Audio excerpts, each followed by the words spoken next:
Welcome to space, Sydney. I'm so excited for this.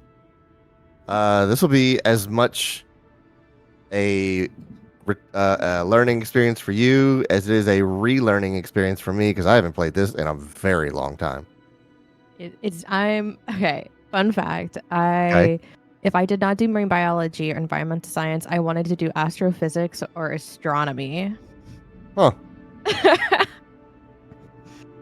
Well, you can definitely get your fill of those things, astrophysics specifically, in this game.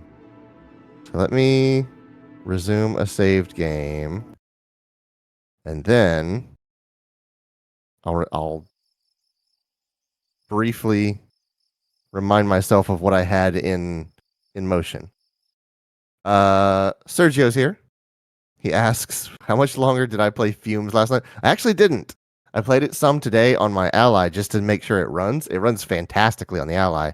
The Xbox controls are not as satisfying because it's basically a first person or like on rail shooter almost. So the mouse and keyboard shooting is way better, but it runs perfectly fine. So I just have to get used to using sticks and triggers. And then he says, "You must regale our newest space commander of the tales of our most legendary astronaut and her epic rescue mission." So, here I'll show you this. So this is this planet is it called Kerbal or Kerbin? Hold on. The sun.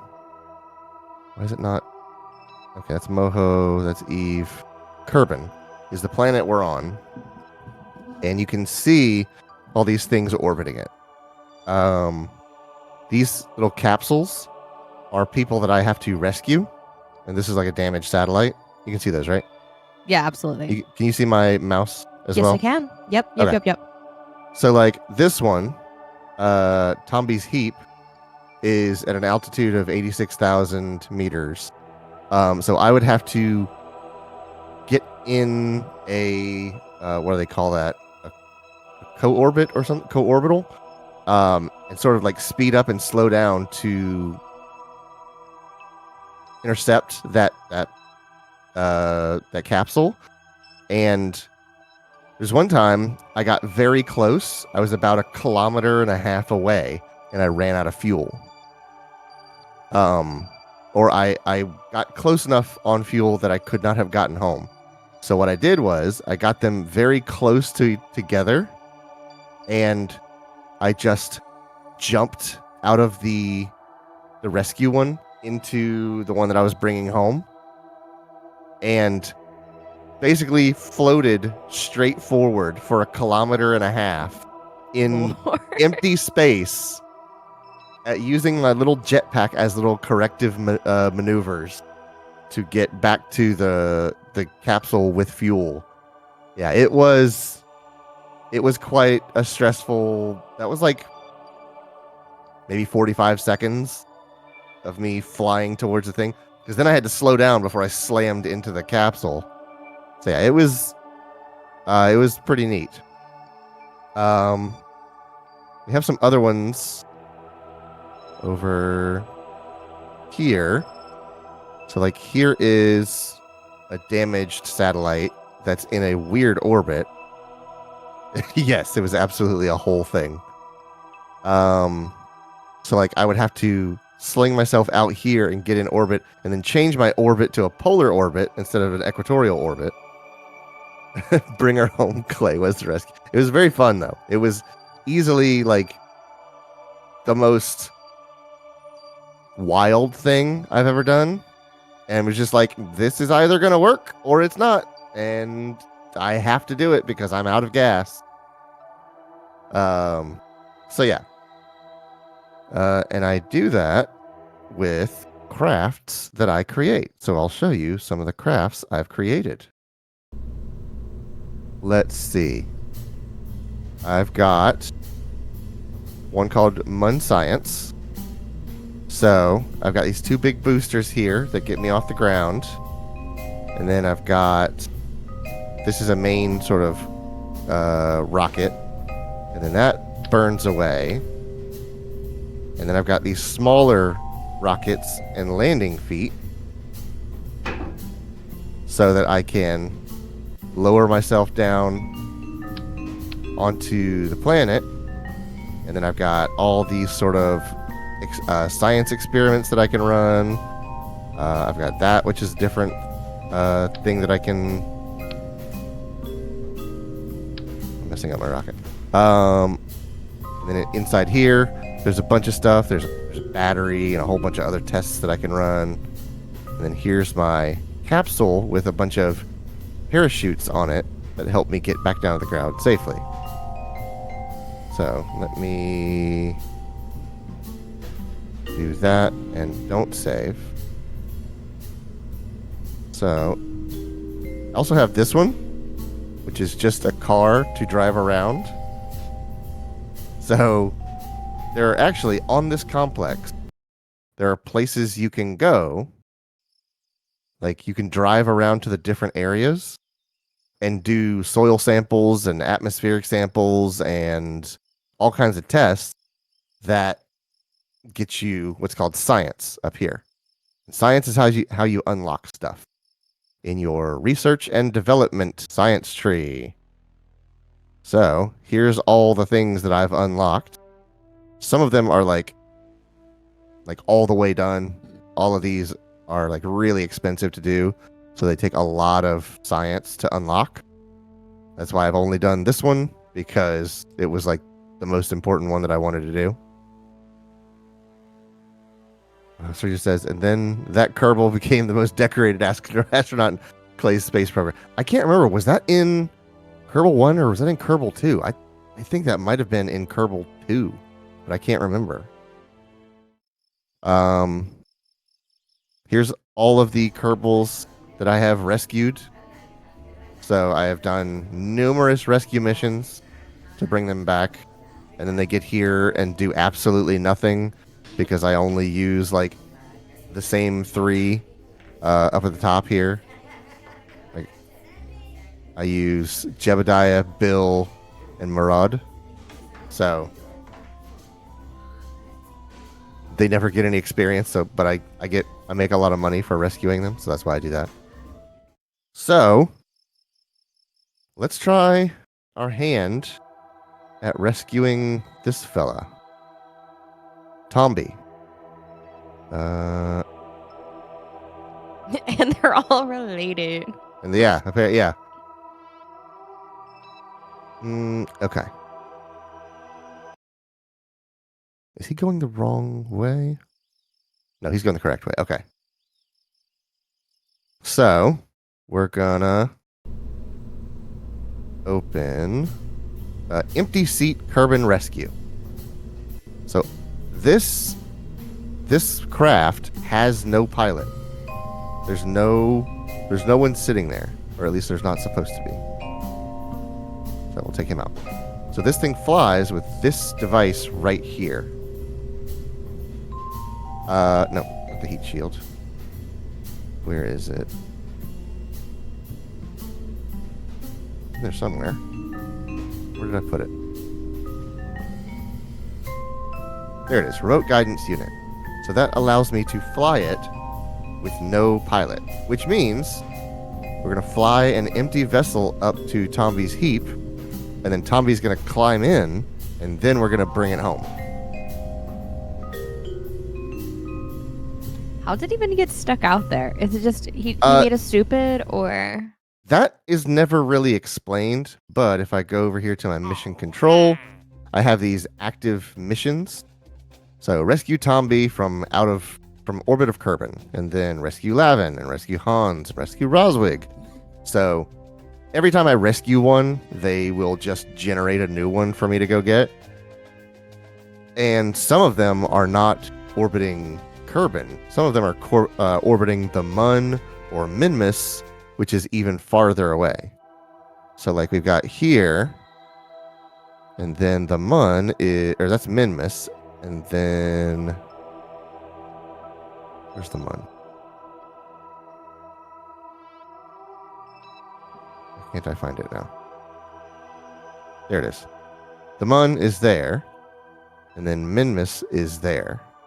And then there's stuff even farther away that I haven't even begun to approach. So there's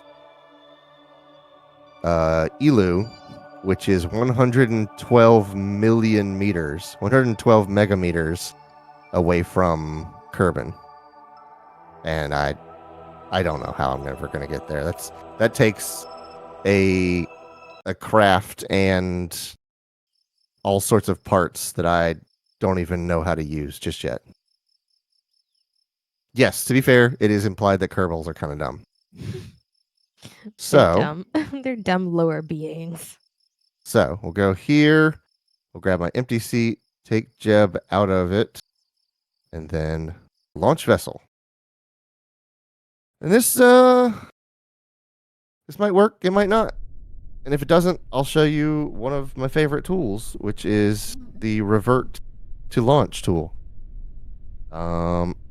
So back They're this so dumb down. they go back to space and they're gonna and get stuck out there. Right. So we'll put this to like 3/4 throttle. And hit it.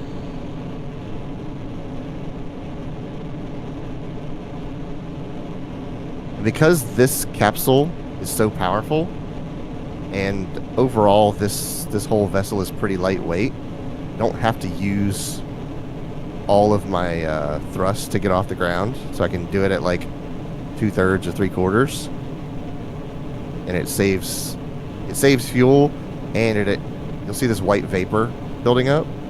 As I get going faster and faster, that will turn red because I'm pushing through the atmosphere too fast, and I can actually burn up on the way out of the atmosphere, not on the way into it. That just means you're going way too fast for your exit. So we need to watch over here my max altitude and see how it's starting to turn red. So I'm going a little too fast, so let's turn that down.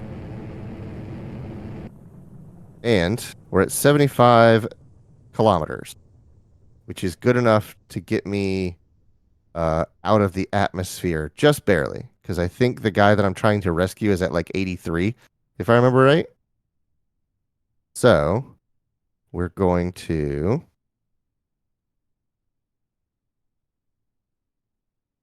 turn towards the horizon. And so here's my sort of trajectory. And here's my apoapsis. That's my highest point. It's going to take me a minute 25, 24, 23 to get there. So I'm going to get myself lined up in ahead of that minute 20 that I've probably got to right about now, so that when I'm at the highest point, when I'm at the apoapsis, I should be pointed roughly towards the horizon. And then I'm going to nail the throttle again and sort of circularize my trajectory so that I'm not going to come back down again. I'm going to fall into an orbit. At least that's the plan. The plan. So this icon here on my nav ball, that little circle with the line sticking out of it, that's my current heading. So I'm currently pointed a little higher than what I'm actually traveling. And now I'm pointed the direction that I'm traveling. I actually want to get a little ahead of that so I can sort of stabilize. And we'll leave it about there. I want to stay a little pointed above the horizon. I've got 10 seconds till I hit the apoapsis, and I think I'm going to hit it right about here. You'll see this counter here, time to reach. It's going up. That means I'm stringing out my apoapsis. So, it'll take about 10 seconds. If I hit it again, you'll see how it gets farther away. Yeah, that's really cool. Yeah, and so my altitude is not changing, but my periapsis is. So right now, I'm still going to crash into the planet, but if I hit the throttle, it starts to circularize. Now I have reached the end of that rocket, so I can let go of that stage, hit the next one. And it's going to take me about 4 minutes to get to 100 kilometers high now. So I'm going to adjust myself. So these little buttons will help me stay aligned. That prograde is what that icon is. So that'll help me stay pointed at that prograde beacon. And since 4 minutes is a long time, I'm going to speed up time a little bit.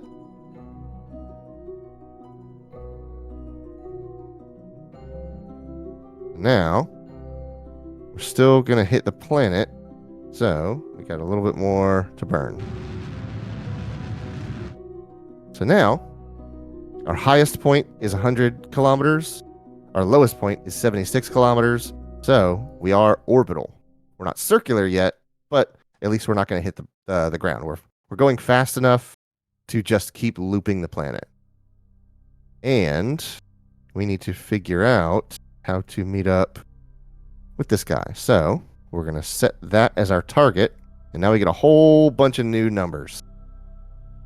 This orange and purple line shows where my path intersects with Tomby. And then this, my ascending and descending node, shows me how far off axis I am. I'm off by 0.3 degrees. Pretty close. For eyeballing it, that's pretty close. But we're lucky that this one is basically in an equatorial orbit already, so we didn't have much to change. So this one, when I'm here, Tomby is going to be here. So first off, we need to line things up.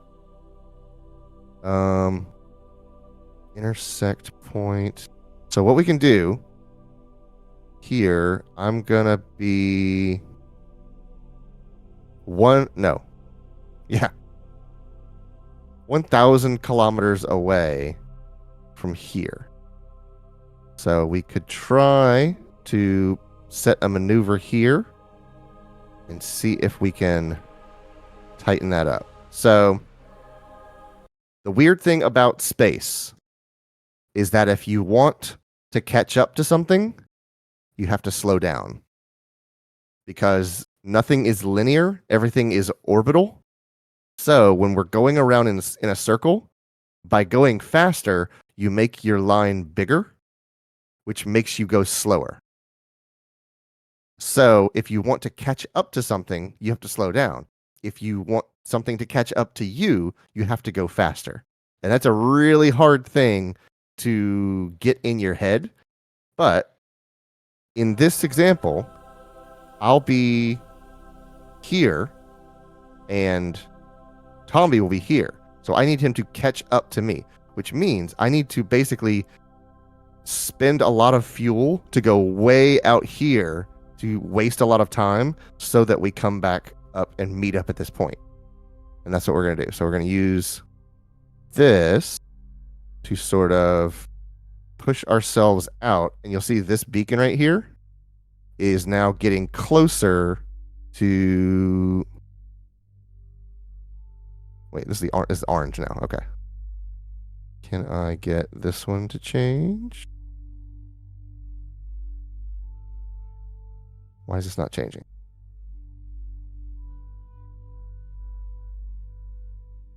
Center that. There we go.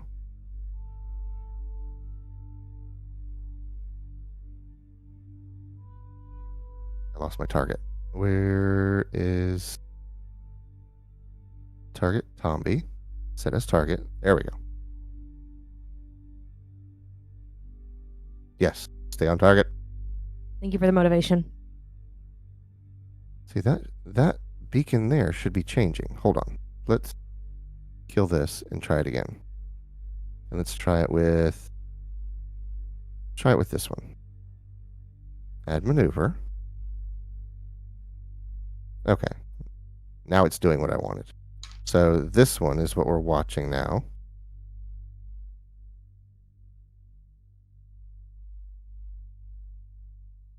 So by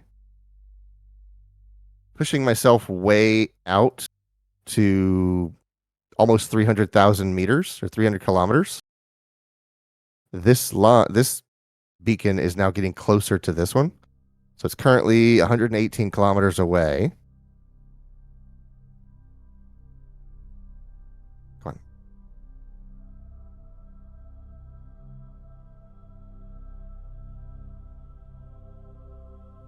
There. The interface is not as compliant as I would like sometimes. So this separation is getting smaller and smaller. So we're going to get that number as low as we can so that we create a rendezvous. So we're at 3 kilometers, 2 kilometers, less than a kilometer, and then it starts to go up again. Now, is this supposed to still be our planet that we started off on, or is this a different planet? Because it looks a shit ton like Earth. It is Kerbin. It does look a lot like Earth. It is pretty close to Earth. It has very much the same properties: gravitational pull, atmospheric altitudes, atmospheric thicknesses, air pressure. Very similar. So does the Mun. The Mun is supposed to be the analog for the moon. I was about to say the moon. It sounds like it should be like a dorky name for the moon. Does that mean Right. we have one moon, or do we have several moons? Because when we're looking spaced out a little bit, we do look. It does look like we have maybe just the one, but we right. also We have the Mun. We have Minmus, and I don't know what Minmus is supposed to be. But it then looks we like it have. orbits us though, so it could be another moon. Oh, it's definitely implied that it's another moon. And then we are the third body from the star of this system. So we've got Moho, Eve, Duna, and we are on Kerbin. So, let's see. What are we? 1, 2, 3, 4, 5, 6, 7. 7 bodies, or 7 planets, and then an extra moon in here for good measure. So not exactly like our solar system, but kind of close. So yeah. So what I've done is now our rendezvous is less than a kilometer. It's 0.7 kilometers away. That's pretty close. I could fiddle around with it a little bit and get it closer, but what I've done is basically take this point here and rocket myself way far away to waste time to give this guy a chance to catch up to me. And that's a really hard thing to learn at first, is that because you'll think you need to go retrograde. It's like, oh, well, obviously I need to slow down so that he'll catch up to me. But that's not how it works. If I slow down, I'm going to fall out of orbit, and then I'm just going to be in the planet, and obviously I'm not going to be meeting up with Tomby. So to slow down, you have to speed up. So this is our maneuver right here. And here's this little blue icon on the nav ball is the maneuver node. So because of that module that I installed that lets me fly this thing with no pilot, it lets me point at the target, at the maneuver. So that will stay pointed at that blue icon as best it can. And then here's what we have to do. So the counter, we're going to hit this maneuver in 42 minutes and 24 seconds. In that time, I'm going to need to burn 153.8 meters per second worth of fuel in the direction of that maneuver. So, Quentin says, well, we were going to have a second moon. Yeah, I need You I gotta will look it explain up. that to me.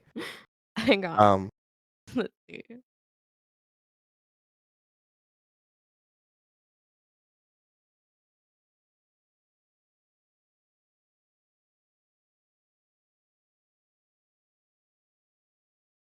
Okay. So, sorry, Shelby was talking to me.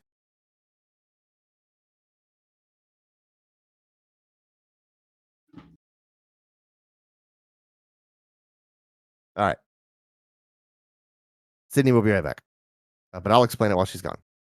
So we've got to burn 153.8 meters per second worth of fuel in that direction, and then we will be on our theoretical path. Quinn says there was an asteroid. There's an asteroid that was supposed to come close enough to orbit for like a day and then shoot off into space. That's really cool. I had no idea.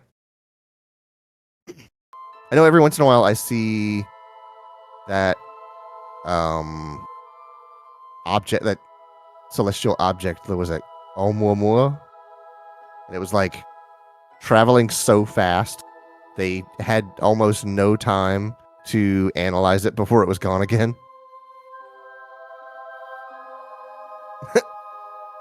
Hey, Delaney. Yes, we are role playing comets.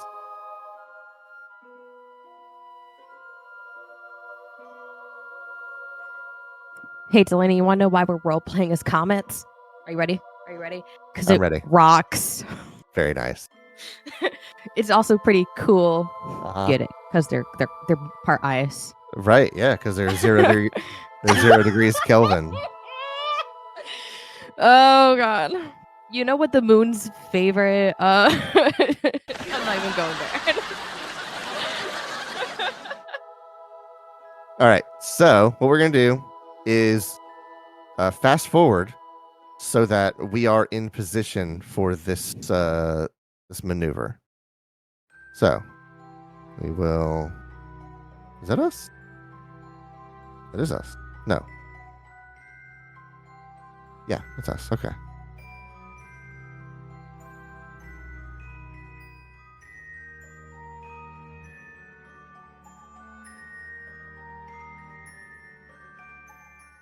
All right. So we've got about 40 seconds, and we got 4 seconds of burn time. So what I'm going to do is wait until this is 2 seconds away from the mark, and then I'm going to burn for 4 seconds. That means I'm going to burn for 2 seconds before the mark and 2 seconds after it. That means I'm not like preloading the burn or burning too late. I'm doing just as much before the mark as I am after it, which gets it pretty close to what we're trying to do.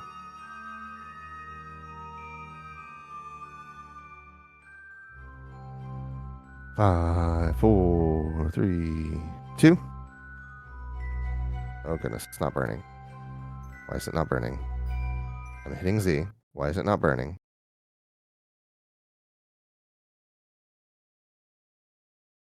So it looks like after I looked it up about the moon thing that we did have a small asteroid in 24 that tried to stay in our orbit and was going to make a mini moon, but it looks like it continued its path around the sun and didn't stay in our orbit. Maybe if it was a little bit Wow. smaller, it would have pulled in. But we could have had a second moon. It just would have been a mini moon. Why is this thing not obeying my command? I have Moon. no control over this thing, which is weird. Oh, the battery died. The battery died. I've completely forgot about the batteries. So if we look here, yeah, my electric charge is completely depleted because I completely forgot to extend these. So, and I can't even extend them.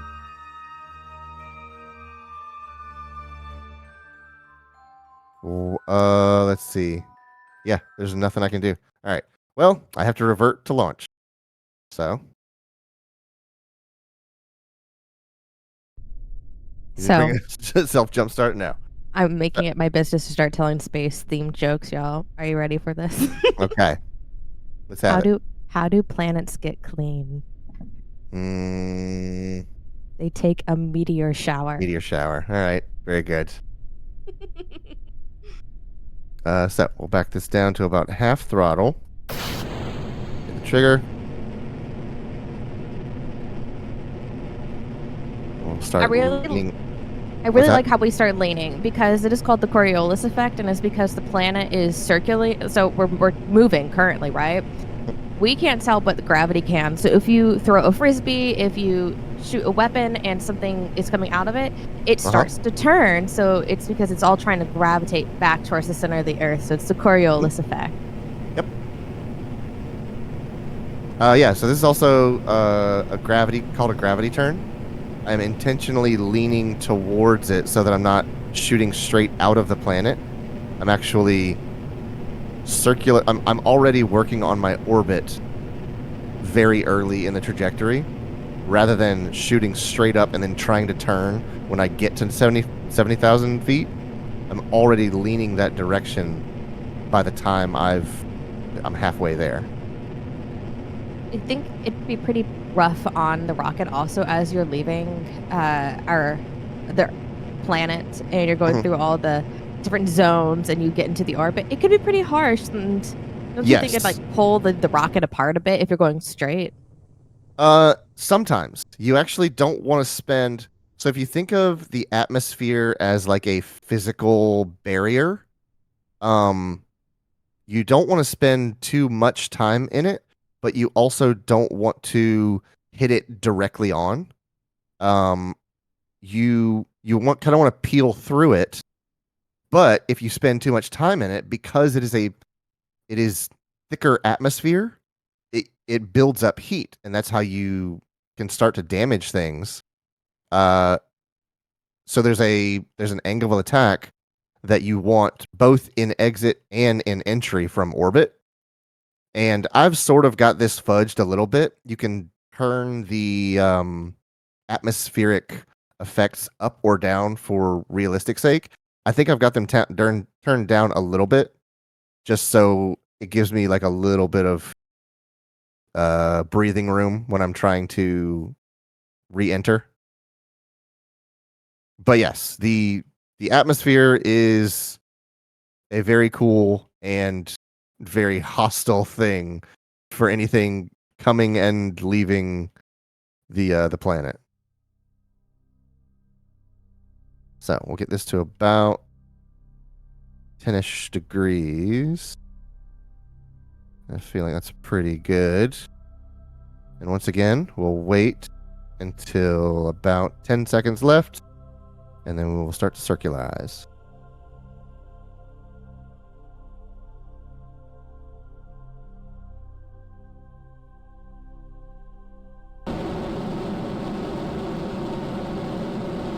$15. I don't want this number to get too high either, because that means I'm raising it too high.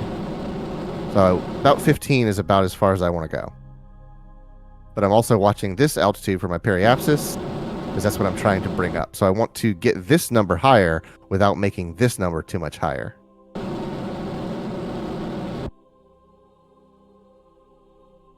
But it gets harder as I pick up speed. This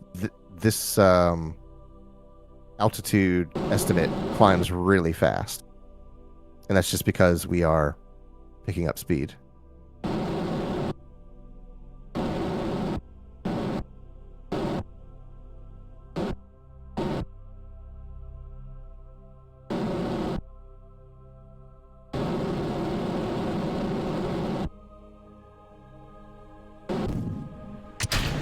Right, kick that off.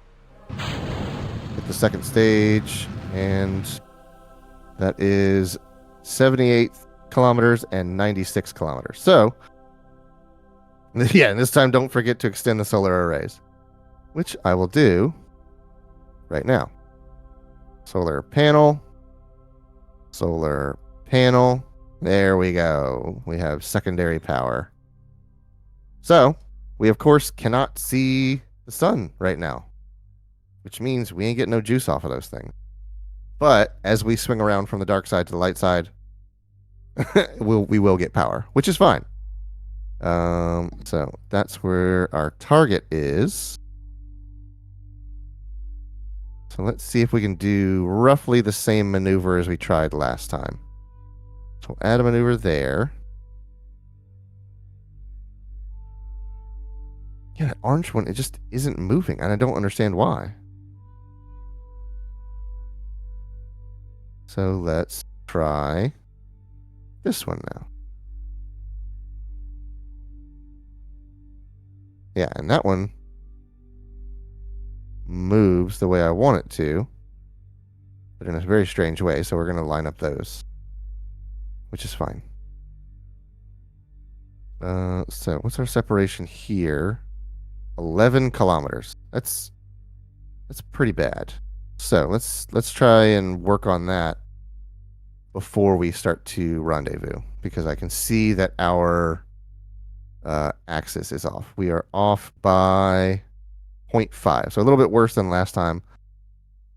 So what we can do is we'll wait until we get to, this is us. Nope, that's not us. This is us. We'll wait till we get to this descending node, and we'll put a maneuver here, and this will just be to correct that 0.5 degrees.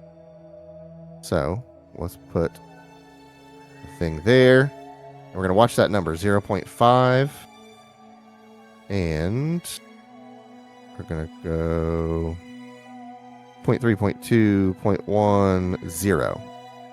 And I'm going to keep going a little bit until that starts to swing perpendicular, because that means we're right in the middle of that 0. So we are as close to 0, 0 as we can be. So that means we are coplanar. That's what I was trying to think of, coplanar. So let's align to that maneuver. And what is that, normal? Yeah, so we are burning normal, which means pointing ourselves towards the northern pole of the body that we're orbiting. We could also go anti-normal, which goes to the south. I believe that is what those terms mean. So let's select that. For the maneuver, we've got 11 minutes to wait. So we'll fast forward a little bit.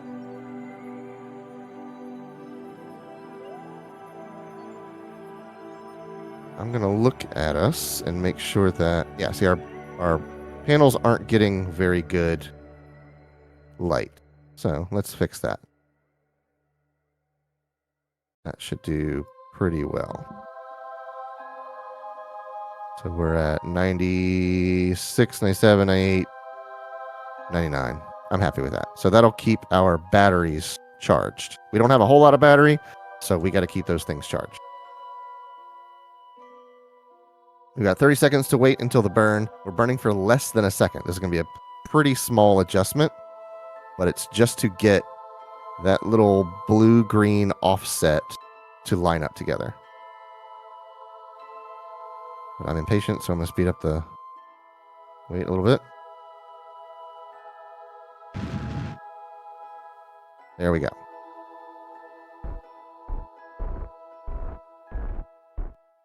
So I'm doing little small bursts.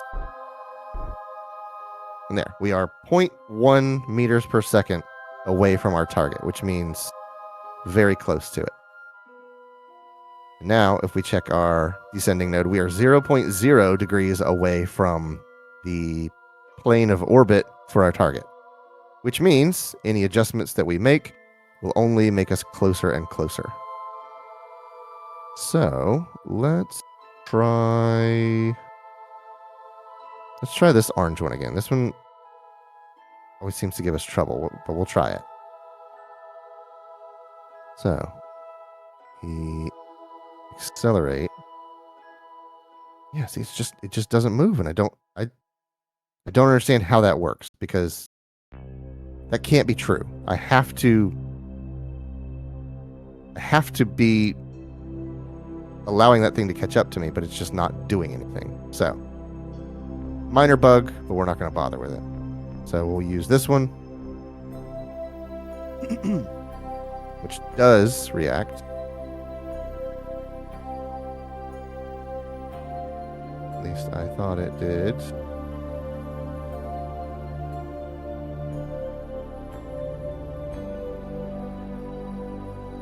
It doesn't but do it this way because that purple one is coming at the other one. So that's fine.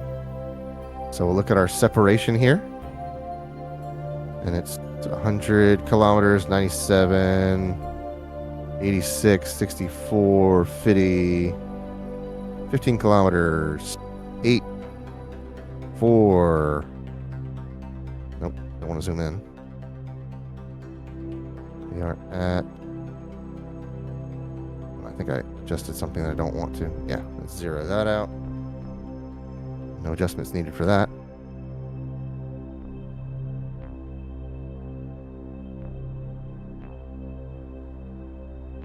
I also need to,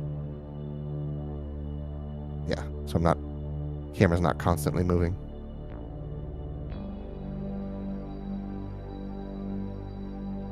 Okay, so let's look at this again. We are 0.2. I saw 0 there for a minute.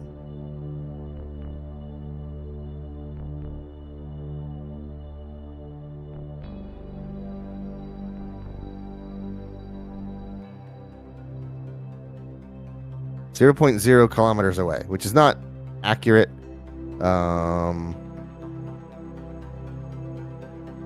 It will actually be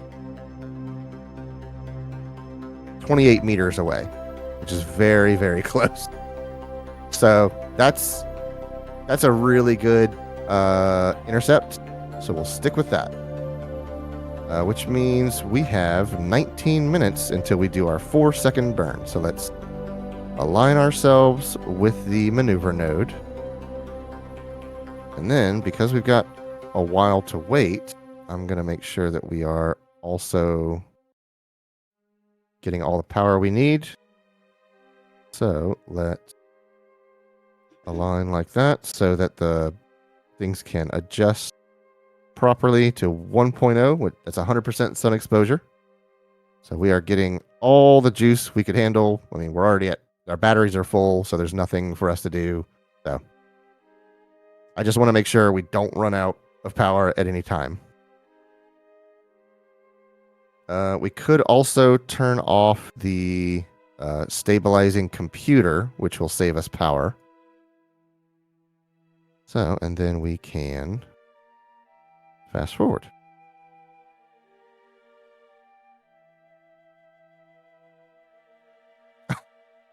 I didn't even see that. Very funny.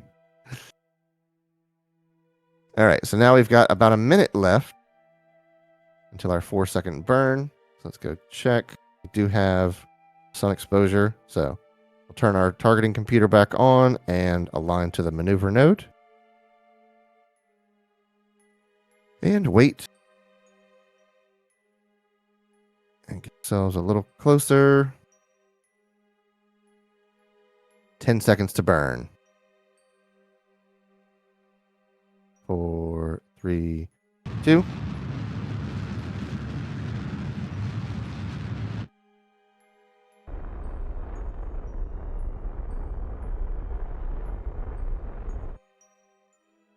So I'm not using much of my engine. I'm just using like little pulses to make these tiny adjustments to get me down to the last bit of the burn. Because if I were going at full throttle, it would be very hard to stop it at 0. But using partial throttle, I got us exactly where we need to be on the maneuver. So let's check our result. We will be 0.4 kilometers. So we were going for 28 meters. We missed it. We're about a half a kilometer away. And that's just sort of how things happen. You try to get as close as you can.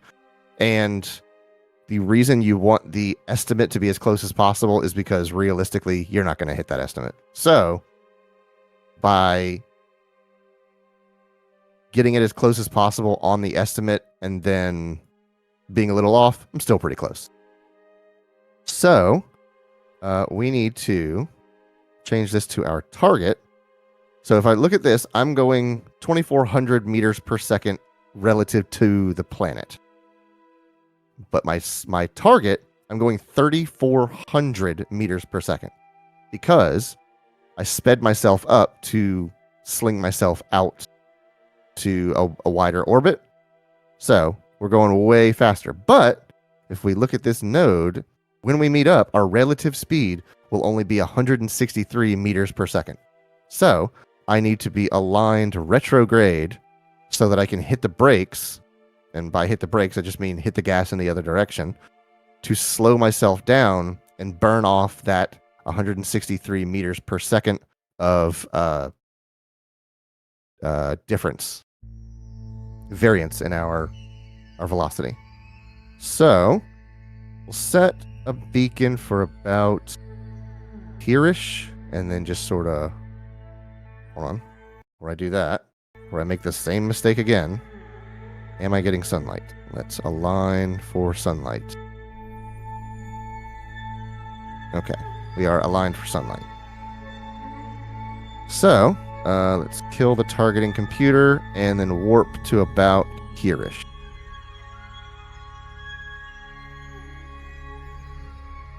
So you'll see this is me, and this guy is going faster. So you'll see as I'm wasting time going wider, he's actually catching up to me. And now we are basically headed for the same path. But I'm still going faster than him. So I'm currently behind him, going faster than him. So I'm going to catch up to him and then hit the brakes as close as possible to that rendezvous point. So we turn. Do I have sunlight yet? I do not have sunlight. But I'm going to hit the targeting computer anyways to align myself retrograde to the target.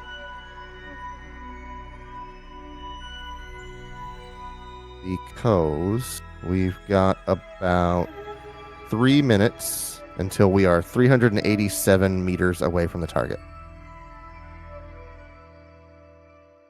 So we will speed up time a little bit. Get ourselves back in the sunlight. Yeah, see how we're burning down electric charge? And then once we get in the sun, that will be a different story. And we're nearly in the sun. So we're almost, yeah, there's the sun just on the horizon. And now we will start to get charge. There we go. And we're almost back to full battery. So, Tomby we are a minute and a half away from rendezvous. We are distance 13 kilometers and closing. So I'm going to speed this up a little bit until we're about 5 or 6. And then I can kind of start to eyeball it. You can't really see anything until you're about when you're less than a kilometer. Other than that, you're just sort of flying by instruments. So we are aligned retrograde, 14 seconds.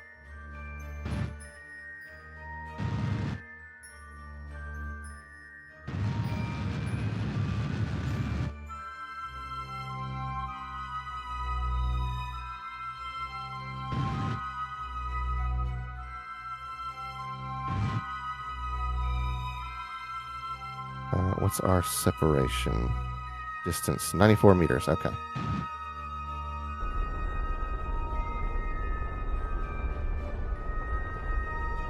And there are advanced maneuvers where you can actually steer yourself toward the target while you are braking, but it's really hard to make those adjustments.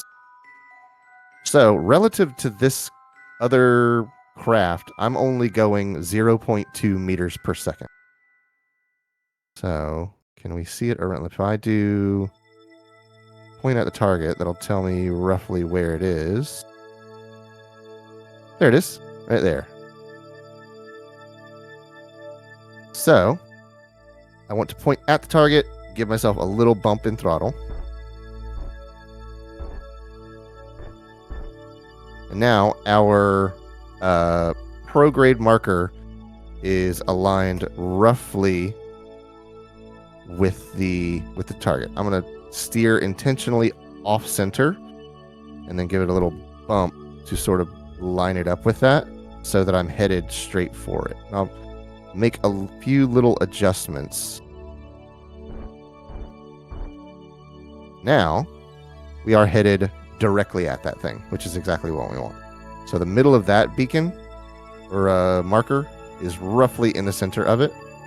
We're going about a meter per second. So what I'm going to do is actually turn around anti-target so that I can hit the brakes when I need to. I'm not going to make any more adjustments. I'm on a pretty good path, and I'm just going to wait because we're already approaching that just at a really low speed, and I can speed up time.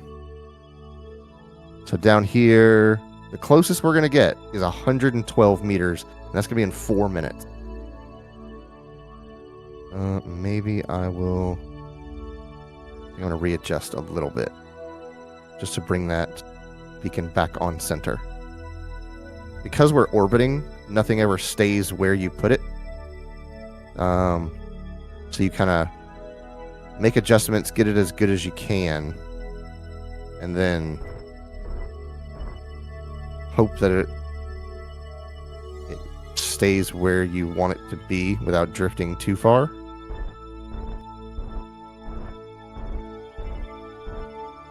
So now we're going 2 meters per second, which means I'm approaching faster than I was a moment ago.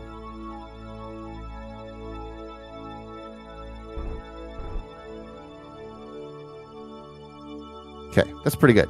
So let's turn around anti-target. And then our closest is going to be 5 meters. We're going to be very close to this thing. So that's in 43 seconds. Speed that up a little bit. 30 seconds. And the other problem is, if I'm pointed at this thing, I can actually shoot it away from me with the jet wash. So I'm actually going to slow myself down before I even get there. We need to be... I'll leave it fine. So this is close enough. I'm actually going to click the crew hatch and EVA. And now I am this character. I am Tomby, looking for my ship. Where's my ship? There it is. I should have turned on the lights. So we let go and hit our rocket. So now I have this little jetpack to take myself over to my returning craft.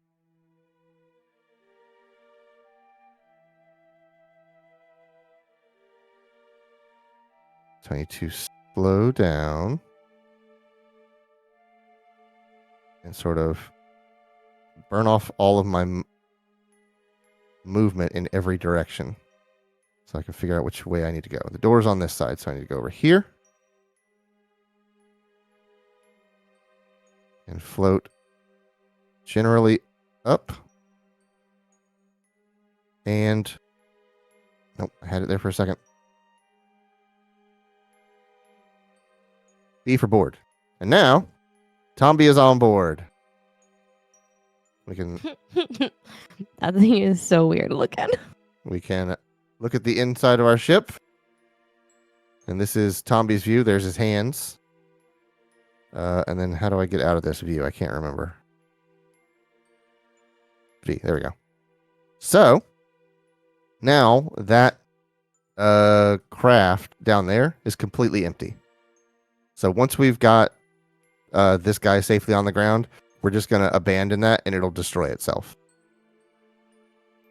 We've rescued one. Shelby would like to... Yeah, Shelby wants to know how it's going.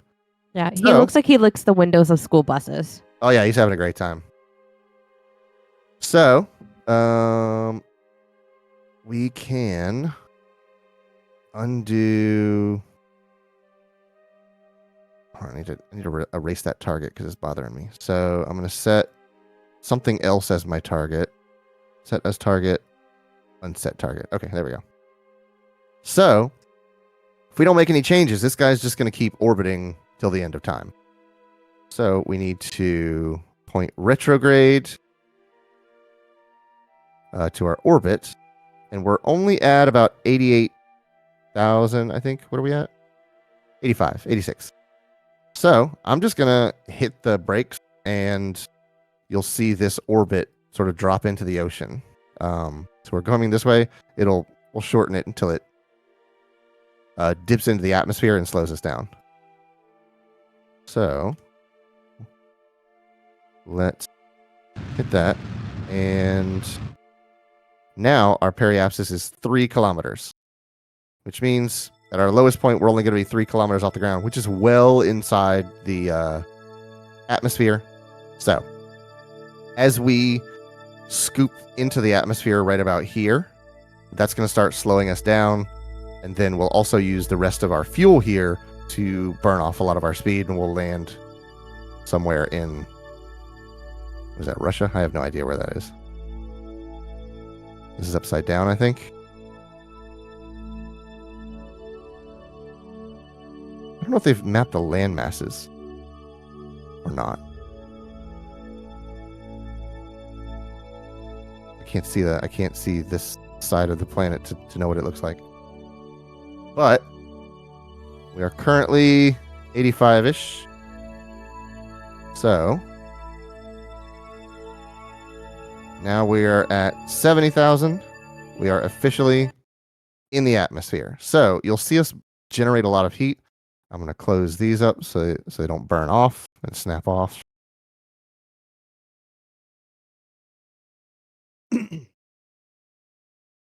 So as we get, I think it's about 52,000 meters, you'll see us start to really pick up like a nose cone of heat on this thing. And I'm going to use the jet to slow us down to sort of combat that.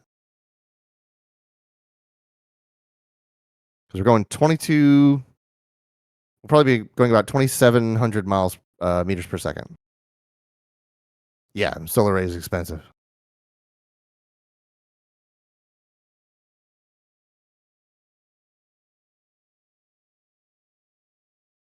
So 58, speed it up a little bit more. And you'll just start to see the color come in probably right about now. There you go. So that's the friction of the atmosphere building up at these high speeds. So in order to combat that, we just hit the jet and slow ourselves down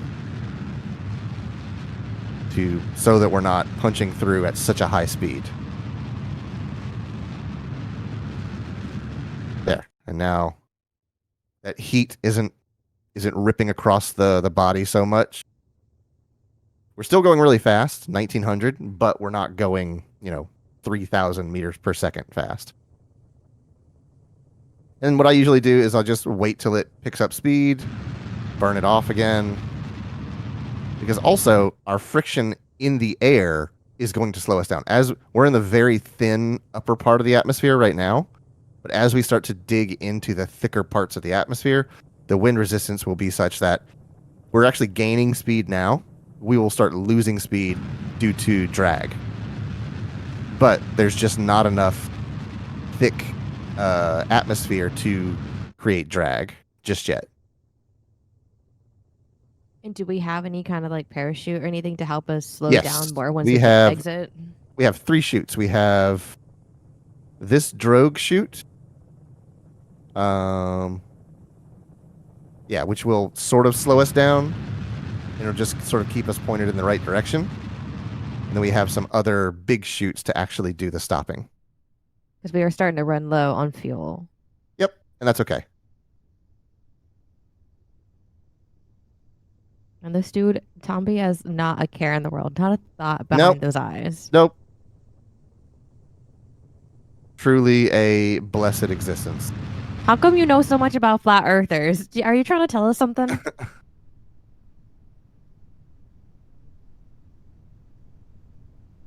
Okay. So you see how these are. Pause it. You see how these icons are red Hi, over Connor. here? Hello, Connor. See how these are red over here? Yes. So that means if I were to deploy them right now, they wouldn't do anything. When they turn yellow, that means they are close to being eligible, and then they'll go gray once they are actually eligible. You know what? So- I hate that they're gray and not green because green mean go, but Right. whatever. So right now I'm either too high or going too fast to deploy them. So that's why I need to both lose some altitude and lose some speed. I appreciate that you educate yourself to make fun of people. I respect that highly. Shelby will take over for me for a moment. I have to go rescue a bug or rescue her from a bug. So, here.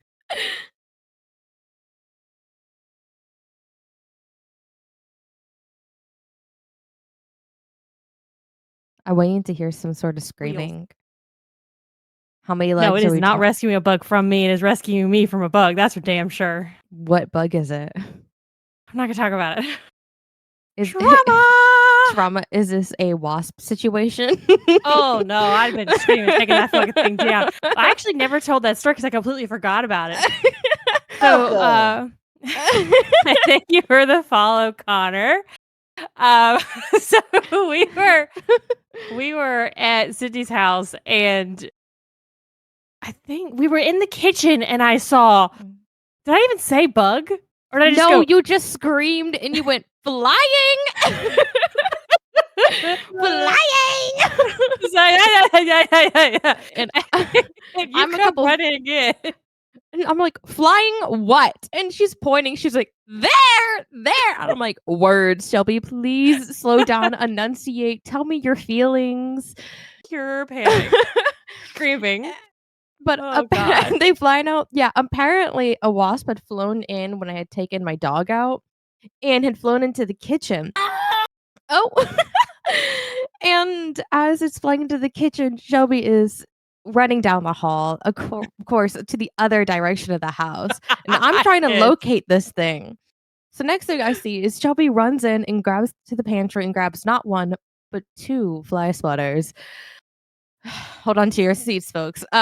She proceeds to walk towards the curtain that this wasp is hiding in and just smacking the absolute living shit out of this curtain to where I'm now like trying to pull up the blinds so that it can escape so we could maybe maim it, maybe mutilate it. Never know. Burn down the house. I would be down with that. I would be fine with that. You know, it was the time. It was definitely it's had a good life. Smack it out of the window and it makes down. And now Shelby and I are taking turns double tapping it back and Yep. forth on this counter. Back and forth. This thing was so smushed. I don't think that you wouldn't have been able to tell what it was at a certain point. And you know, damn sure my ass did not pick it up. You may know, but damn sure I made Sydney pick up that fucking dead wasp. Honestly, I felt kind Oh. of bad about it. All right, well, Clayton's back from rescuing me, so y'all have fun. That poor curtain. Yeah, the curtain's been washed, it's been bleached, and it's not a pretty curtain, so it's okay. All right. It's an old lady curtain. I'm back. So we will resume our re-entry. I like how it looks like we're just backing up very fast. Uh-huh. Backing So we're up. 18,000 meters. So this, we are 16,000 meters over sea level. We're not over the sea though. So we need to click that to change it to the actual terrain we are over, which is significantly less as the mountains rise above the sea. So Yeah. If we landed on like actual land and not in like water, would we Uh-huh. flubbernucked and have to start over? no. All I have to do is just reach the ground safely. That's all I got to do. So we are at 600 meters per second. I forget what these are going to come in at. Oh, crap. Oh, crap. That was the wrong thing. That was the wrong thing to do. But that's okay. I definitely didn't mean to do that. But, so that's going to fire off and now just destroy all my rockets. Whatever. That's fine. This was a rescue mission. I've got the guy. but we're gonna hear a very large explosion here in a second. Kaboom! Well, I thought we would.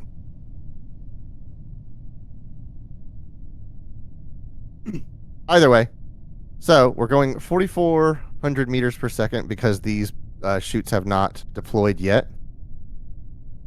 But once they do, we will slow down significantly. There they go. Bringing us down to a gentle less than 5 meters per second.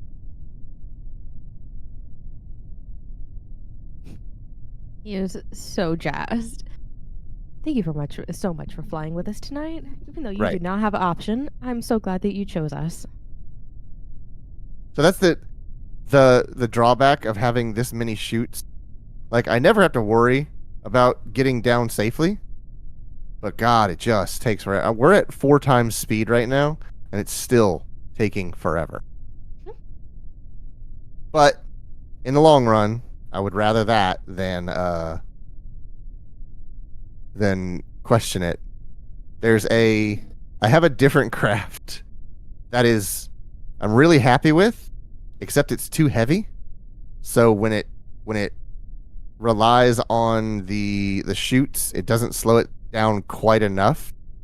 So I basically have to land in the water, or else it hits the ground too hard, and I don't feel like making the changes to it to make it ground safe. So we're on the ground. We can go back to our tracking station, and then our empty seat Kerbal here. We can recover it, and now we've got that. And I said recover. There we go. We get 0 science, in fact. We get 600,000 of our dollars back, and our reputation is up for rescuing that guy. Zombie's Heap, there's nothing in it, so we can go over to it and check. But there is nothing on board. There's no pilots down here in the corner, so there's nothing here for us. So we'll go back to the tracking station and just destroy this. Terminate it. There we go. And that gets it off the screen since there's nothing left to do with it. And then, since we've completed that mission, there's probably a new mission for us. Test the Panther afterburning turbofan in flight over Kerbal. We need to get to an altitude of 2,000, or between 2,000 and 8,000, speed between 280 and 400 to complete. Panther. J404 Panther. Do I have that one already? Let's look. So we're looking at engines, Goliath, Twin Bore, Whiplash, Juno, Rapier, Rhino, Terrier, Reliant, Skipper, Thud, Swivel, Poodle, Mainsail, Hammer, Thoroughbred. Who named these? That's just the development team. Clydesdale, Vector, Mammoth, Dart. Let's go to the R&D tree and see what the Panther looks like. It's a turbofan, which means it should be like one of these. Turbofan. Turbo shaft. Heavy aerodynamics. Goliath. Experimental. None of these. Is it one of these? Panther. I do have that one. Afterburning turbofan. J404 Panther. Okay. Let's try this one. Yeah, he makes a different noise every time. It's so stupid. I want it as a ringtone. So, let's take that one. And then we'll go back to here. And let's see if we can build something that will reach that mission. We need to fly over Kerbin, 2,000 to 8,000, 280 to 400. So first we need a control pod. We can do just an unmanned one. I usually do these because they work really well. I'd be surprised what dumb shit people name their engines. If you have an engineering degree, you're allowed to name your engines dumb shit. Absolutely. I mean, you're so severely depressed after getting that engineering degree, you deserve it. Yeah, you gotta do something. And Connor says you have a radio show. You should have a radio show, Clay, because your voice is magnificent. Oh, well, thank you. He bought it off eBay. Right, yeah. This whole thing, it's nothing. The XL parachute, that'll do us well. Now, here's the hard part. So we have the Panther, but ain't got no fuel. So we need a tiny fuel tank. Will that fit? That's pretty big. So there. And the thing about these is that they are meant to work in atmosphere, which means they need to take in air. Does this have oxidizer? It does. Let's just do a test launch and see if this runs. Because this might work as is. If it doesn't, I have to put an intake on it. So full throttle. Yeah, it doesn't work. So, flame out, intake air deprived. So, we have to put an intake on it. So we will revert to assembly. And where's my intake? I think intakes are in aerodynamics. Yes, they are. Adjustable ramp intake. So let's do ...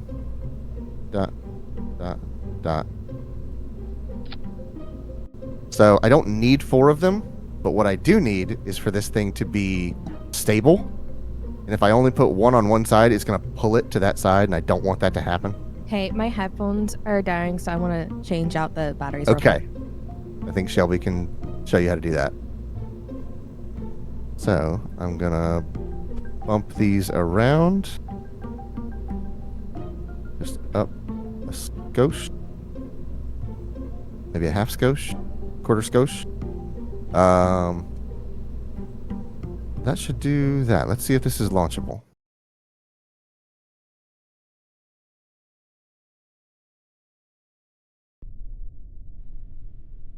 Full throttle. Hit it. I can hear again. All right. Good. Shelby said, leave it to me to not have the batteries changed. That is a frequent issue. I'd say Imperial. Metric Scotia is much different. It's like 0.8 Imperial Scotias. It's like a ton. Whether you spell it with an E or not changes how much it weighs. So the other thing we have over here is our staging. So when I hit the space bar, it's going to fire both the engine down here and the chutes right here. I don't want those to fire at the same time. Right, Scotch versus Scotch. You got it. I'm reading that scooch. I'm sorry. So the first thing I want to stage in stage 0 is the rocket. Then I want to stage the... do I have that right? Yeah. I want to stage the rocket first, and then the chute next. So let's go with this and see if we can get to a height of 2,000 to 8,000 and a speed of 280 to 400. Maybe we can. Maybe we can't. But we'll try. The good thing about these turbofan engines is that they're pretty easily controllable for throttle. Nope, I have staged things backwards. I did them exactly the wrong way. Because I haven't played this in a very long time. So, we'll grab this, move it up there. Very good. Now we're good. Now it's going to launch the way we want.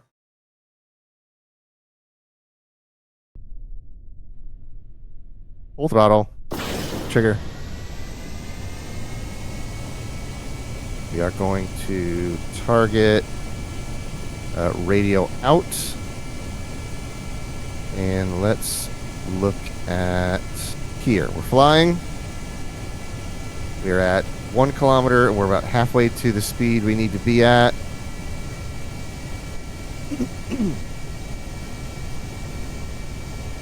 So I need to keep this so I can run a test. Once this check mark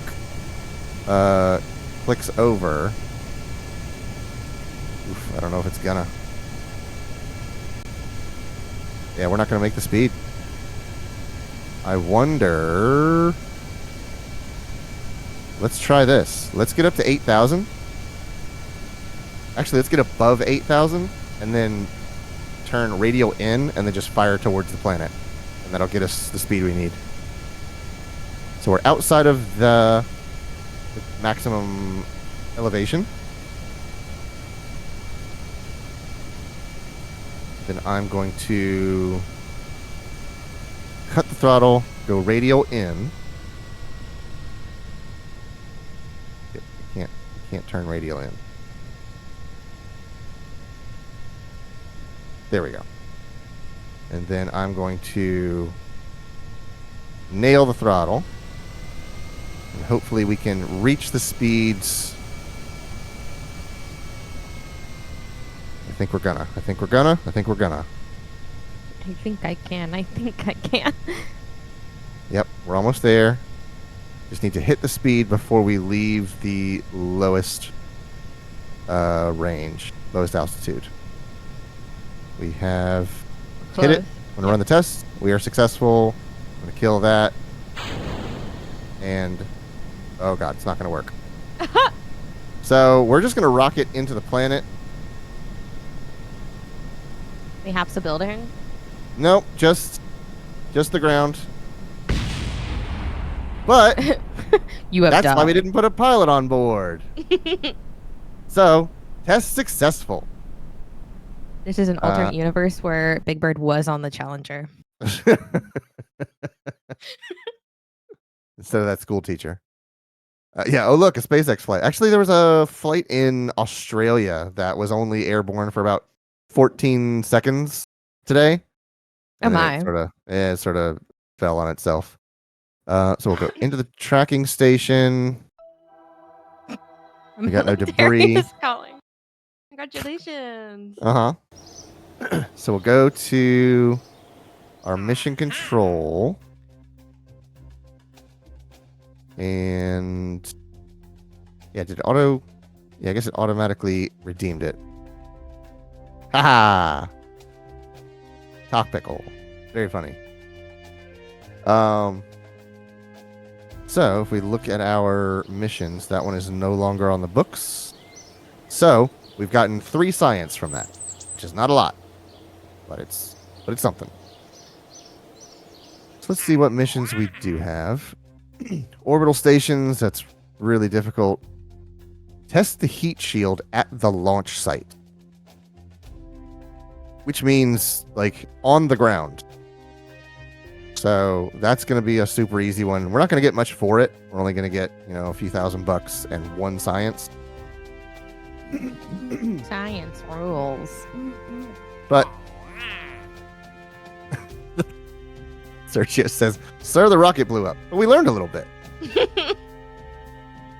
Okay, so we need to basically take our current design and put, what is a 3.75? Yeah. We need to put a thermal 3.75 shield on, which is enormous and hilarious. But it's on there. So that's all we need to do. Ridiculous. Okay. So we're just going to take this, take it out to the launch site. Then, once it builds the universe, we can look at here. We are on Kerbal at the launch site. So I just need to right click on it and run the test. There we go. Test successful. Oh my god. And then we hit the escape key and track and recover. There we go. And we just completed that mission. So those are the crazy easy one. I feel Because like they it's just one of want- those simple assignments you just show up for. Yeah, absolutely. We've got repair a satellite in orbit of Kerbal. That's gonna be pretty tough. Do I have any of those? Test the mammoth. That's a really difficult one because I have to test it on the Mun, which means I have to go to the Mun, land on the Mun with this thing still intact, and it's an enormous engine. So it takes a lot of power to get it there, and then I have to do the test and then get home. I've had this one for a very long time. Rescue Hans, rescue Lavin, Roswig, surface deployed mystery goo observations from the Mun. Not doing that one. But we could do repair a satellite. Let's see how crazy this one is. So we go to our tracking station and damaged. Oh, that was pretty far out there, but it's on a good plane.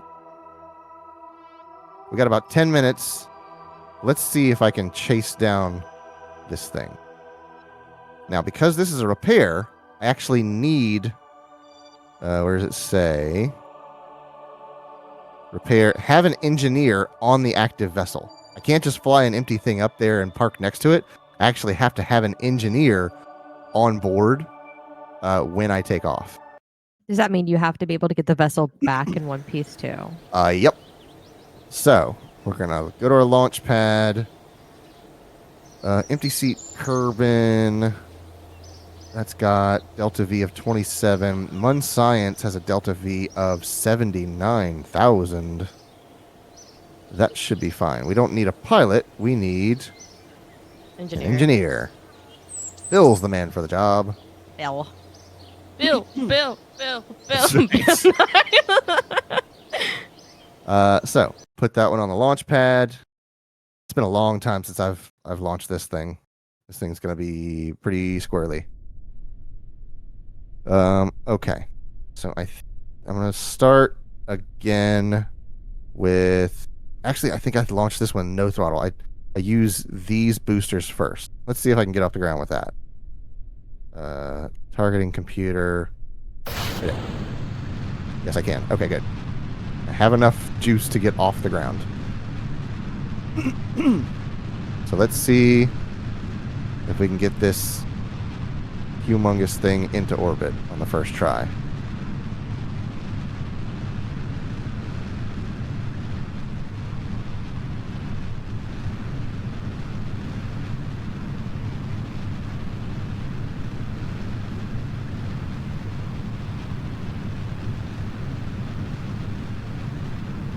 All right, pretty good. We're about 45 degrees.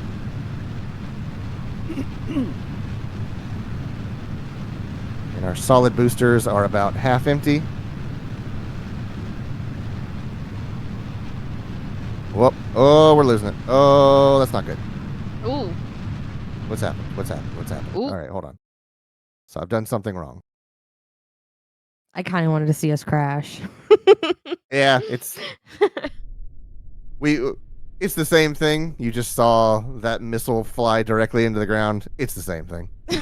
No, it's different. I'll tell you what, if it happens again this time, I'll let it ride. I kind of want to see Bill die. It'd be kind of funny. Oh, Bill ain't gonna die. If Bill goes down, I'm reverting this flight. I've never lost a Kerbal. Not gonna Could start we today. wait, can we actually kill them? Oh yeah. Ooh. That's why I have so many in the space station, is because they can be lost. They're disposable. They can become unrecoverable. They can. I have run out of fuel on the Mun before, like that. Those are all things that can happen. Hey, it's Logan. Hi. Sydney, I have a question. Hi. What's your question? Caller, go ahead. I consider myself a person who's up and coming and understands a lot of the memes that are happening right now. Oh dear. Oh. This is a Like- meme-related question. Yes, like the Okay. SDYB, the SDYBT meme. That took me a second to like fully understand what's going on, but I have a grasp on that meme. If you're a younger person who has their thumb on the pulse of what's popular with children these days, can you please explain to me what the 6-7 meme is? I don't understand it, and nobody will tell me. The what? The 6-7 meme. I think this is where I lose my depth because I'm literally looking up the STYB because I don't even know what you're talking about. But the SDYBT. Hang on, wait. SDY.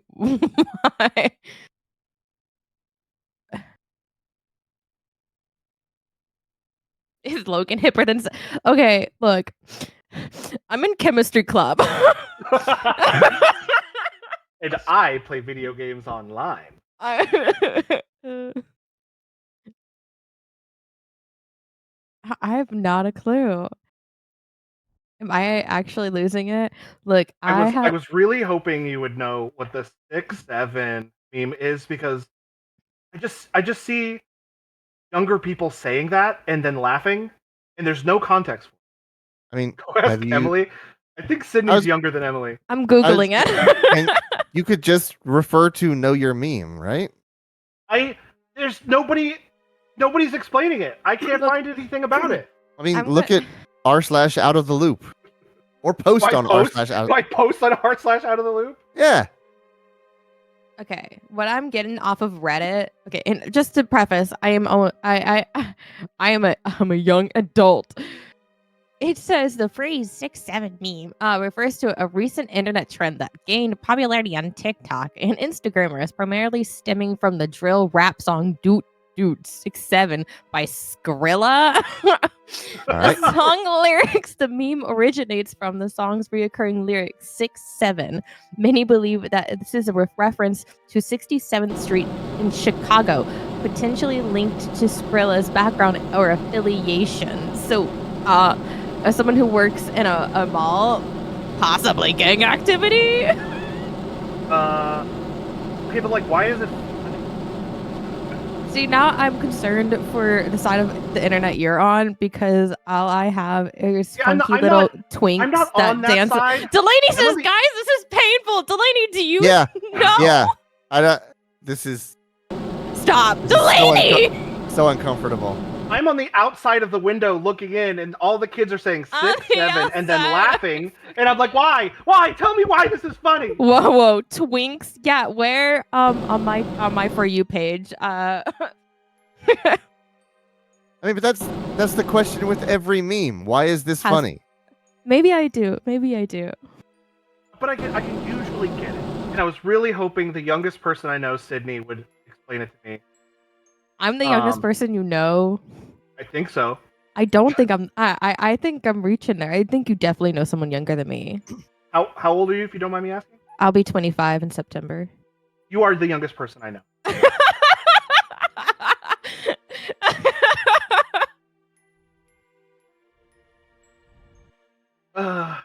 It's I'm happening. texting. Delaney, seriously, start digging in your butt, twin. Yes, Please. that's the SDYBT meme. Ah, see, when she said twin, okay, as a twin, I'm personally offended that people keep calling each other twin. Right? Shut up. You're not a twin. You're Right. not relating to the content. Well, you just need to start digging. But but it's happening. It's starting to happen, and I'm starting to see it, and it's pissing me off. Stuff's happening, and I don't understand why it's funny. And me not being in the loop is making me angry. I promise. As soon I as don't know what to tell you, now that we said it, now that my phone has heard me, I will definitely get the content. And as soon as I Yep. find out, you will be the first to know.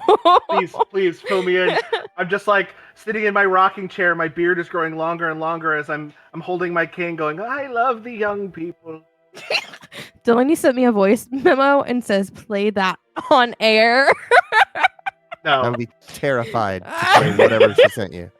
it's from SpongeBob. It's the one where SpongeBob's a robot, and Plankton's like tells the SpongeBob robot to do something, and then the SpongeBob robot replies with an AI voice going, "Start digging in your butt, twin." And then Plankton it. just goes, "What? What?" See, I'm afraid that it's not even gonna actually properly pick up the mic. It's just hang on. I heard Getting nothing. next to nothing. Hang on.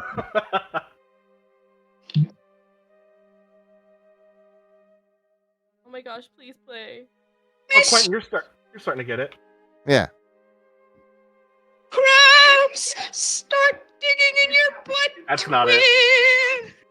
That's not it. It's just her going, Mr. That's just her doing it. Krabs, Oh, okay. I start thought digging you in were your playing the butts." actual It's- audio. No, it's literally Delaney. It's quite literally Delaney.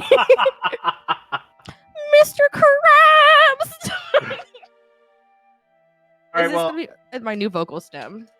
sorry I crashed your stream and started talking about digging in your butt and 6-7 and all that stuff. Hey, it was important. These are important matters. I know. Thank you. This is important. This is important to me. I'm fading from the zeitgeist reality. of understanding things. And Uh-huh. it's moving past me, and I'm like, wait, no, I'm desperate. Wait, no. Uh-huh. Yeah, I know the feeling. If it makes you feel better, every time I say something like I'm just vibing, everyone in this household bullies me. Yeah, we do. What in the household you're in currently? Without mercy. Yes, the house I'm currently in. Well, just getting a taste of my medicine. I mean, I live by myself. I'd be concerned if someone started bullying me. Right, yeah. You have a pet? Vibing in your own yeah, house. my dog. She would. just She starts- glares at me. And he just starts bullying you, Uh-huh. calling you a dork, and then walking away. Right. No, she definitely would use a slur or something. She's got those eyes. Whoa, Penny! Yeah, You're one of those dogs. right. I got that dog in me, she says. Jesus. Well, enjoy your little space critters. I just, Uh-huh. I had to ask, and I'm leaving this conversation knowing probably less because I don't listen to that. Yeah, I that's, don't that's listen how to it that works. artist, so I don't know. I'm invested Bye. now. Bye. right, see you later. Okay, so same as before. We are orbital, but our descending node. Now I sound like a real dork. Y'all are talking about memes, and I'm like, yeah. Anyways, the ascending node is 4.9 degrees off. Actually, it's Yeah. So we're gonna do the same thing we did before. Bring ourselves coplanar. In 5 minutes. So let's speed that up. My mom just Snapchatted me a video of my dog watching the stream. All right. Because he hears your voice. She hears your voice. Penny. Oh God! Now you are gonna throw that dog for a loop. She's not gonna know what's happening. She's so stupid. She probably would. She's so confused. Whenever I have Shelby on the phone and she's on speakerphone, the cats walk around, looking around for Shelby, and I'm like, the voice is coming from right here. It's in my hand. Like, they just don't get it. Mother, how did you get stuck in the tiny box? Right. All right. So we're gonna burn for 3 seconds. Burn, baby, burn. Finish this up.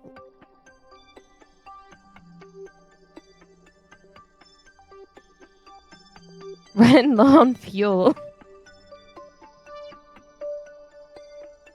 All right, so we should be coplanar. So we're way down here. We got to get way out here to fix this thing. Holy guacamole. So this is the thing we're chasing down. I'm pretty sure 67 is just an outfitting. Don't worry about a kitten. So let's see if we put in a maneuver here. Do I even have enough gas to get to this thing? I mean, you're already less than half, are you not? Yeah, I'm at about a third in this one, but I also have some fuel in this one. Your secondary, that's good. Yay! Yeah, I've got a few rocket stages to go through. Not alpha male, just. All right, if that doesn't speak for the age right there, I'm Uh-huh. not gonna apologize. Oh, that's too far.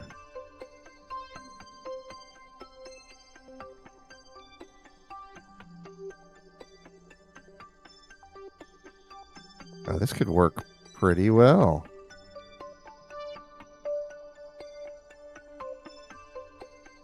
Let's back the camera out here. Oh, never mind. I'm not even close.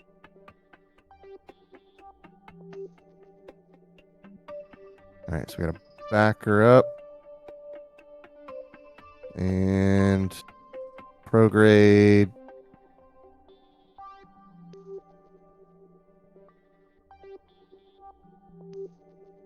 This is the really hard part. When things get really far away, trying to line them up.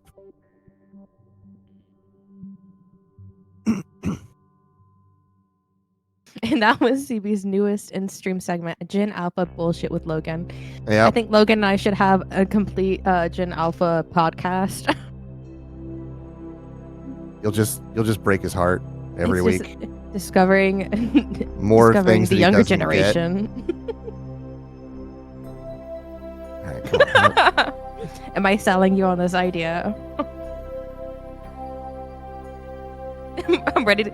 You have no idea how ready I am commit to this. Also, I would take this joke way too far. All right, so about 120 kilometers, which is not close, but close as I can get. So in 6 minutes, let's align to this.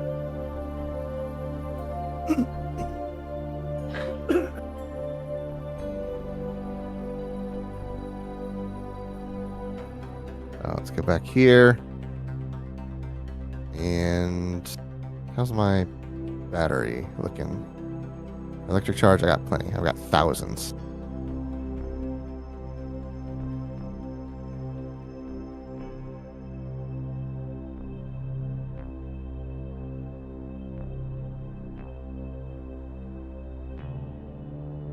All right, so we're almost lined up. And we will fast forward. So tiny. Yep. This game will show you how small you are in the universe. It's just showing me how bad my eyesight actually is. Oh, yeah, also that. I mean, just a friendly reminder that space is more explored than the ocean. Yeah. You want a scary thought to put you to bed at night. Okay, how's our battery doing? We got plenty. Very good. 40 seconds to burn.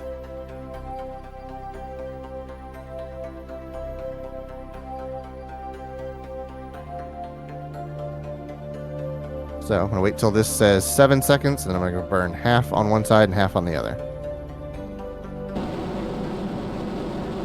What if gravity stopped and Earth just fell? That would imply that there's more gravity out in space. Right, it's celestial gravity.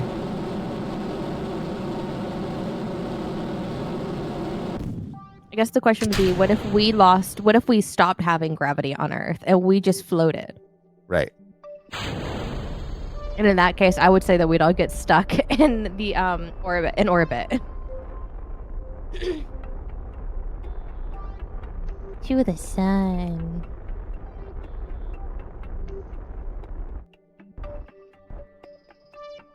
Okay. So we're only off by 0.1 meters per second, which is going to bring us out this far. I'm going to try something here. I'm going to set a maneuver here and just see what happens if I bump the throttle. Like, what's going to happen? Does that... It does. It brings us even closer, so that's great. So...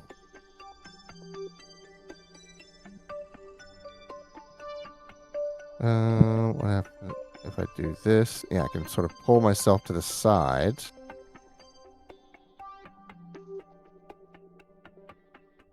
And so this is the number I'm looking at. This separation down here. It says 70 kilometers. I'm trying to get that as low as possible.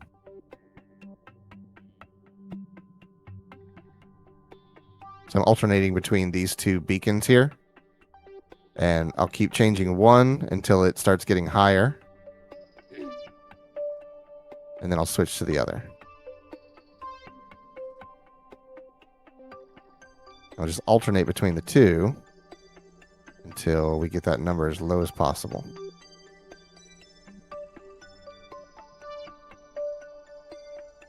But we've already tightened up our rendezvous by like 2/3.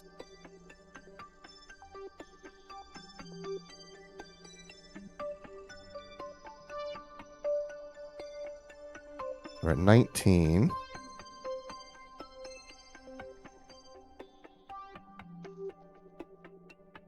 If I can get it less than 10, I'll be happy.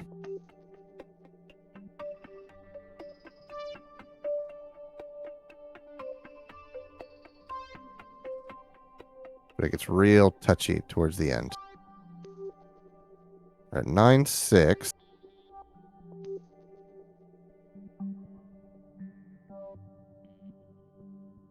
Nope, wrong way. All right. 7 kilometers. That's pretty good. Pretty good. So let's align to that. So, what's an astronaut's favorite dance move? Moonwalk. Oh, God. I knew that one was too predictable. Dang Yeah, it. it's incredibly predictable. That one was far. Okay, give me a second. What's a planet's favorite accessory? Rings. Meteor belt. Oh, okay. Let's see. So we've got about 2 days until we reach that node. I ain't waiting that long. If life were that simple, why can't we just do the time warp all the time? Uh-huh. Honestly. You can if you watch the Rocky Horror Picture Show. You can do I time was warp really whenever you want. hoping someone would make that comment. Time warp again. No. We have no pilots aboard. I didn't put a pilot on board. Wait, no, that's not. What are you talking about? I have a pilot. Yeah, there's a pilot aboard. Why did You it tell have me an there's no pilot on engineer. board? Is he technically a pilot? Because we just have an engineer, I thought. Oh, that's why. Right.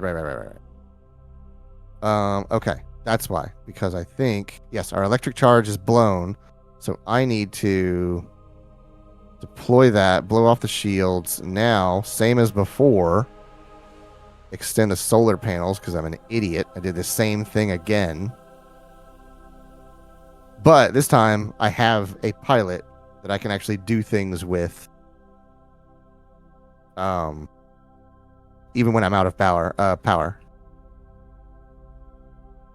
Oh my god, my heart stopped. It's like, what are you doing? Also, I missed my time, so let's see if we can. Again.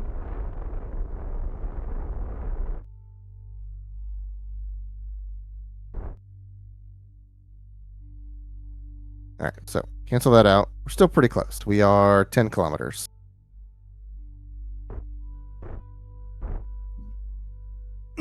Seven kilometers with a little adjustment there. So we will change this to target. Is this set as my target? Yes, it's target. And then we will set up for a retrograde burn because we're going 750 meters per second relative to the target.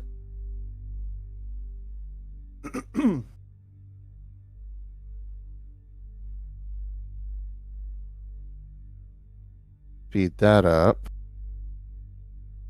Actually, let's just do a warp to here.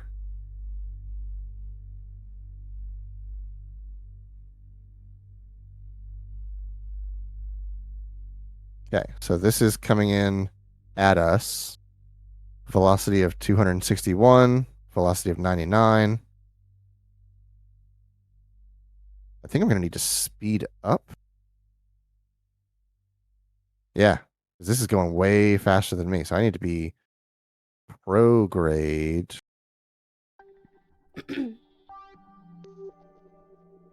So I can catch up to it. Let's do...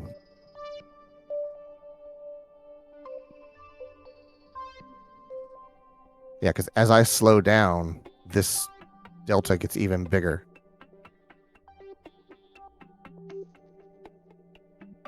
Yeah, it's about to tear past me. So, I need to come in here, align, prograde.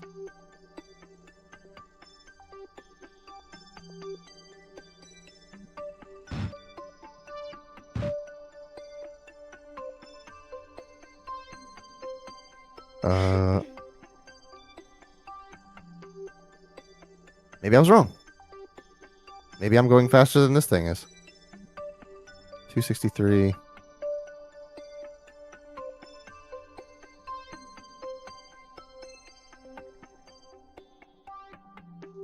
So, did you guys know I was really into reading?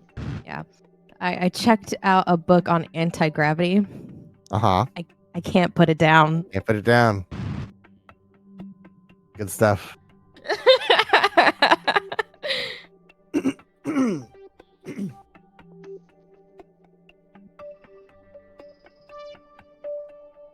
All right, we're getting close here.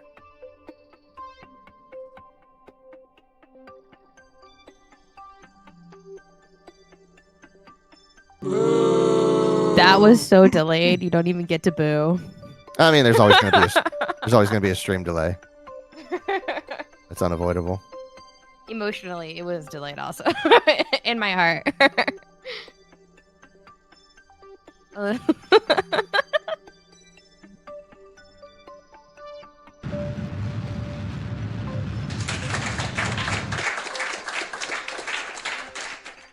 No cheer, only clap.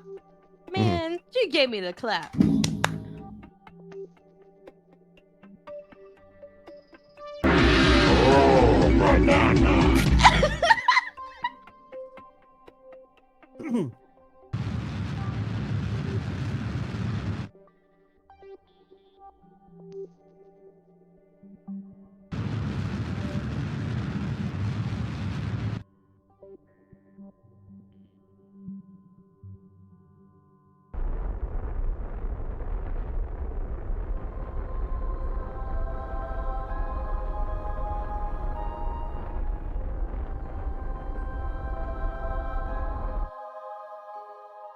All right, so now we are 30 kilometers away from this thing.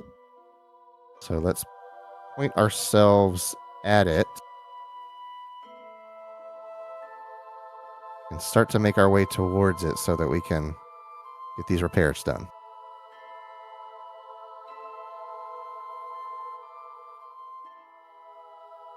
And I won't bother with the whole re-entry and landing, all that stuff, because that's pretty boring. But I just want to get this repair done. So we're going to look at our intersect over here.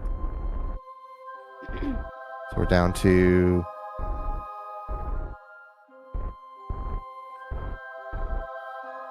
Oh, nope. Now it's going up. All right, so we're at 2 kilometers away in 4 hours. So I'm going to speed up.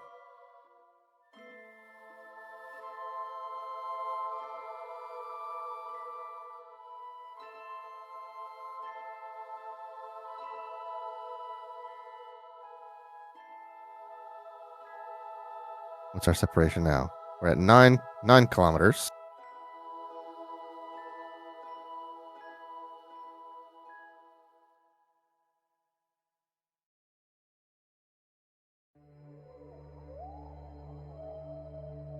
Now we are at 1.2 kilometers. So should be able to see it by now. Somewhat. maybe, unless it's in the black. Yeah, it's in the black. Okay, so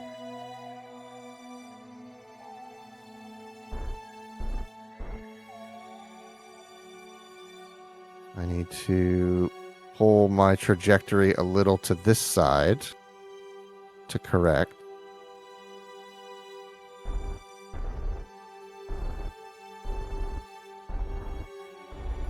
So I'm just trying to get those two icons to overlap each other.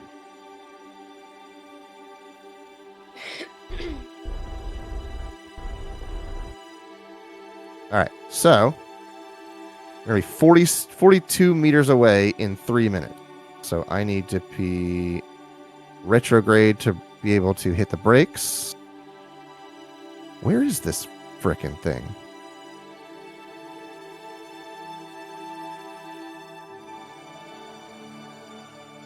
I should be relatively close to it if I can.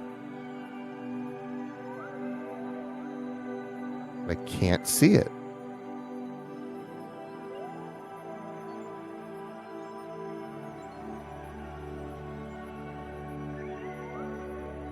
There it is. There's a little dot right there.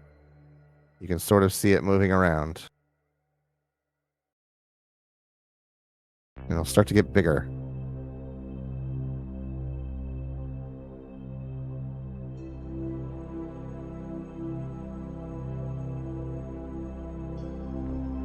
All right.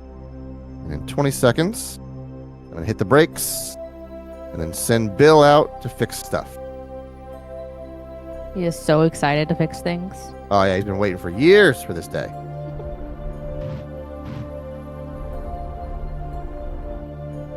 All right, we are 0-0. We are going to EVA.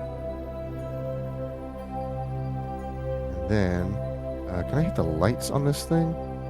Yes, this will help me. Oh, wait, hold on. I need to go back aboard.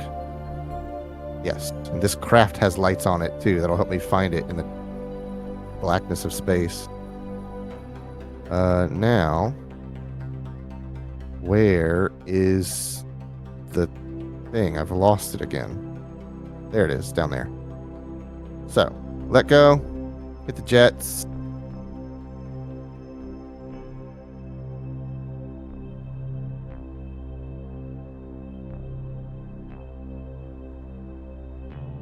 And I'm only just now realizing I'm hoping I have the repair kit that I need. Does the jet have fuel on it, or is this a? It doesn't matter situation for the. Yes, jet? it absolutely does. Up here, I've got 5 units of EVA propellant, so I can't waste all that trying to fix this thing, or I won't be able to get back.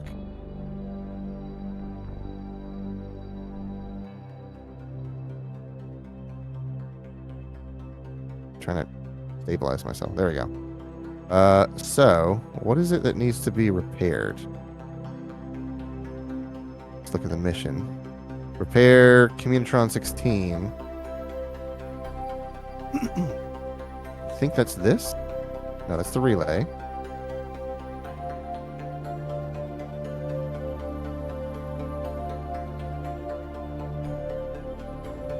Status V.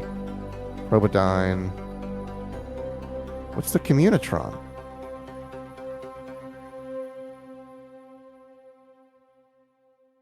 Repair the Communitron 16.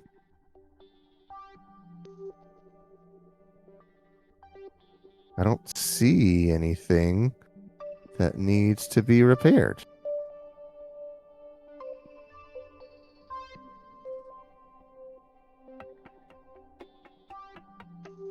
Let's see here. Those are solar panels. Those are monopropellant tanks, thruster blocks. Yeah, I don't Is it see unfortunate? I was thinking the same thing. Are we sure we're at the correct satellite? You might be right. Let's see here.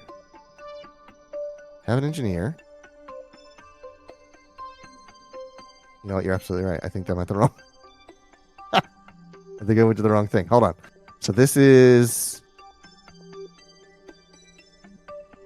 satellite J4 in orbit of Kerbin. This was called aging. You're absolutely right. I went to the wrong satellite. Good doofus. All right, let's get back before I waste all my fuel. So, that's how you rendezvous with the wrong satellite. I mean, you did a really good job getting to it. Thank you. Thank you so much for patronizing. I mean, and honestly, if this is the correct satellite, we'd be really good. We'd be good to go. Good practice. I mean, of okay, all let's do it things, for real this time. I've come to this satellite twice then, because that means I've already repaired this thing one time. Yes, he was just testing us, and we all Right. failed the test because we didn't notice. That's right. I'm really disappointed in you guys. Where's the door? There's the door.